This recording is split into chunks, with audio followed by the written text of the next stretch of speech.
অনেক জায়গায় অনেক দিন অনেক জায়গায় পীর বাবা, এই ফকির বাবা, লালনের মাজারে যে মেলা জায়গায় গেছেন। আমরা এখন হচ্ছে যে হাগড়া বাবার দরবারে যাব, দেখবো যে হাগড়া বাবা কি করে।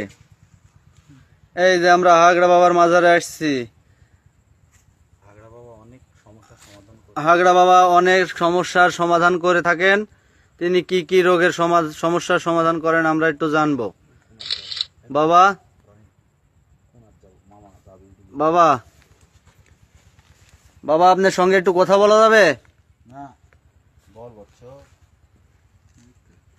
দাদা ভাই, দাদা ভাই,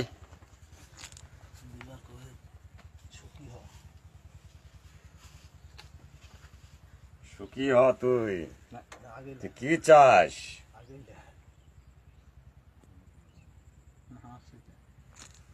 বাবা বাবা বাবা, আপনি যে আমার হাগড়া দিয়েছেন, এটি আমি সম্পূর্ণ সুস্থ। এটা আপনি কি করছেন? আমরা ইতিমধ্যে একটা রোগী পাইছি। হাগড়া বাবার দরবারে এসে হাগড়া নিয়ে তার অসুখের। হ্যাঁ বাবা, কি সমস্যা তোর? আপনি যে সমস্যার লেগে আমি যে সমস্যার কথা কইছি, আপনি যে আমাকে দিছেন গাছ, এতে আমি স্বয়ং সম্পূর্ণ এখন ভালো আছি। যা তুই সুখী হ। তুই ভোগ দিস মাজারে। আচ্ছা বাবা, চিন্নি দিবি।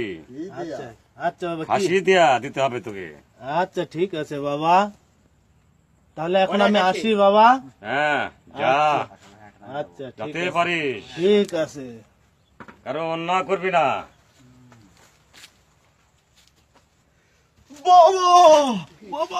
তোর কি হয়েছে? বাবা বাবা, আপনার দয়াতে আমি খুব ভালো আছি এখন। আমার অনেক বড় একটা ব্যাধি থেকে আমি সুস্থ হয়েছি। বৎস, তোমার কি হয়েছে? কি সমস্যা তোর? আমার সমস্যা তো ছিল, খুলে বল। আগে তো বলেছি, খুলে বল। আগে তো কইছি আমি। আমার অনেক বড় একটা সমস্যা ছিল, সমস্যাটা আপনি সমাধান করেছেন। হচ্ছে আমি আমার যে সমস্যাটা সমাধান করেছেন, এই জন্য আমি আপনার দরবারে কিছু দান করতে চাই। তুই গুপ্ত ভাবে কোনো অন্যায় করছিস, শিকার হ। না না, আমি ধরে ফেলে দিছি। না আমি তো এই সমাধান করতে হলে তোকে মাজার চিহ্নি দিতে হবে। কি দিতে হবে বাবা? আমি যা আপনি বলবেন আমি তাই হাসি দিব। দেয়া দিবি। খাসি? আর একজন মুরক মসজিদে এনাথপুর মাজারে। আচ্ছা ঠিক আছে। দুটা বয়স, এক জোড়া